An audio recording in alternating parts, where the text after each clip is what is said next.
Kids blouse pieces, maggam work design, neck adjustable ಇರುತ್ತೆ, sleeve 1 metre, pink, ಮೆರೂನ್ಗೆ blue combination and green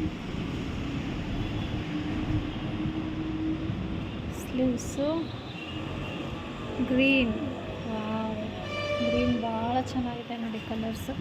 ನೀವು ಯಾವುದಾದ್ರೂ pink, maroon ಈ ಥರ ಕಾಂಬಿನೇಷನ್ ಲೆಹೆಂಗಾಗೆ, ಯೆಲ್ಲೋ ಕಲರ್ ಲೆಹೆಂಗಾಗೆ ಕಿಡ್ಸಿಗೆ ಭಾಳ ಚೆನ್ನಾಗಿರುತ್ತೆ. Yellow colour, lemon yellow colour, ಫೋನಲ್ಲಿ ಎಷ್ಟು ನೀಟಾಗಿ ಬರ್ತಾ ಇಲ್ಲ ಕಲರ್ ಇದು. ಅಂದರೆ ತುಂಬ ಬೆಳಕಲ್ಲಿ ತೆಗಿತಾ ಇದ್ದೀನಿ ನಾನು, ಲೈಟ್ ಬೆಳಕಲ್ಲ, ನ್ಯಾಚುರಲ್ ಬೆಳಕಲ್ಲಿ, ಹಂಗಾಗಿ ರಾಮ ಗ್ರೀನ್.